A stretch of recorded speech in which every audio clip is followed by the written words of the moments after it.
Assalamualaikum kawan, selamat datang di Kayu Lara. Filipina adalah negara bekas jajahan Spanyol dan negara mayoritas Kristen terbesar di Asia. Nama Filipina sendiri diambil dari kata Philip, nama salah satu raja Spanyol yang berkuasa di masa itu.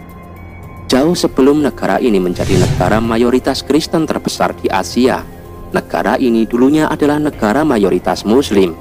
Namun kedatangan penjajah Spanyol membuat agama Islam terdesak dan terusir ke wilayah selatan. Sejarah masuknya Islam di Filipina dimulai pada tahun 1380 Masehi. Seorang tabib dan ulama keturunan Arab bernama Karimul Makdum datang ke Kepulauan Sulu di Filipina Selatan. Nama masjid pertama di Filipina dinamai berdasarkan nama beliau. 10 tahun kemudian, pangeran keturunan Minangkabau bernama Raja Baginda mendatangi pulau-pulau selatan Filipina. Mereka mulai menyebarkan ajaran agama Islam hingga ke seluruh kepulauan selatan di Filipina. 2 abad berselang, Islam sudah menyebar jauh ke pulau-pulau utara Filipina. Penguasa setempat adalah keturunan pangeran suku Minang. Yang paling terkenal adalah Raja Sulaiman. Dia merupakan pembuat pemukiman baru di Pulau Luzon yang ia beri nama Fi Amanillah, yang berarti dalam lindungan Allah. Pemukiman ini yang kelak menjadi ibu kota negara Filipina yang kini dikenal dengan Manila.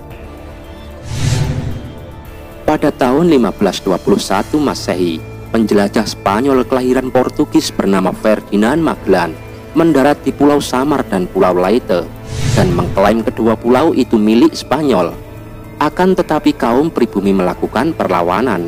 Karena merasa hak mereka telah dirampas, Ferdinand Magellan berhasil dibunuh dalam peperangan, dan tentaranya kabur kembali ke Spanyol untuk mempersiapkan armada yang lebih kuat demi menaklukkan Filipina. Tahun 1565, Spanyol datang lagi dengan tentara yang lengkap yang dipimpin Miguel López de Legazpi, dan mereka membentuk pemukiman Eropa pertama di Pulau Cebu. Tahun 1571, mereka menyerbu Kesultanan Manila dan Tondo di Filipina Utara dan menyatakan Manila sebagai ibu kota Spanish East Indies atau negara Spanyol di Hindia Timur. Raja Sulaiman yang memimpin Kesultanan Manila mempertahankan kota itu. Tak pelak perang Kristen Spanyol melawan Islam pribumi akhirnya terjadi, sampai Raja Sulaiman dikalahkan pada tahun 1574 Masehi, dan orang-orang Islam yang selamat memilih untuk pergi ke wilayah selatan, tempat yang lebih kokoh untuk melawan penjajah Spanyol.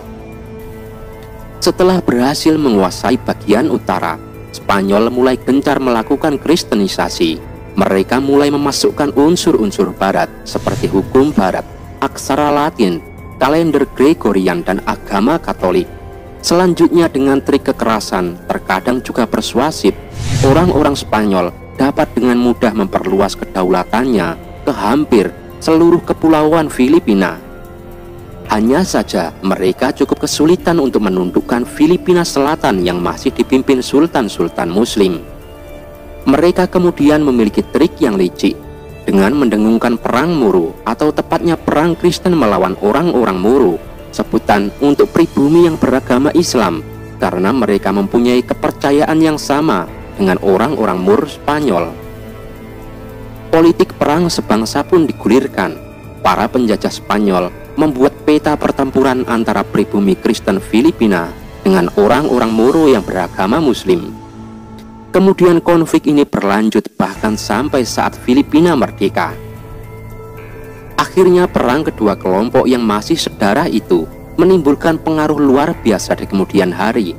Ratusan tahun kemudian, ketika masa akhir kolonial Spanyol mulai surut dan Amerika datang menggantikan Spanyol, perang Moro masih terus berlangsung, meskipun dengan bentuk dan isi yang berbeda, namun tetap bertujuan sama.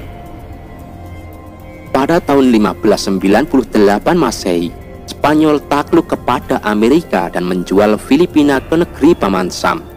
Ironisnya, Spanyol tetap menganggap Mindanao dan Sulu merupakan bagian dari teritorialnya.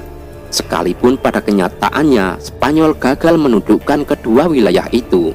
Secara licik, Spanyol kemudian menyerahkan Filipina kepada Amerika Serikat seharga 20 juta US dollar pada tahun 1898 Masehi melalui Traktat Paris.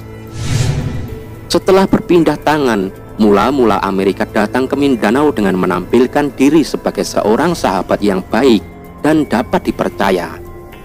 Dan inilah karakter musuh-musuh Islam sebenarnya. Hal ini dibuktikan dengan ditandatanganinya Traktat Bates yang menjanjikan kebebasan beragama.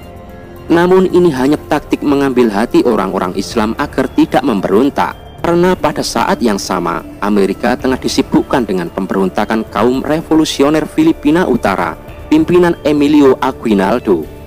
Terbukti setelah kaum revolusioner kalah pada tahun 1902 Masehi, kebijakan Amerika Serikat di Mindanao dan Sulu berubah sikap menjadi intervensi dan penjajahan terbuka.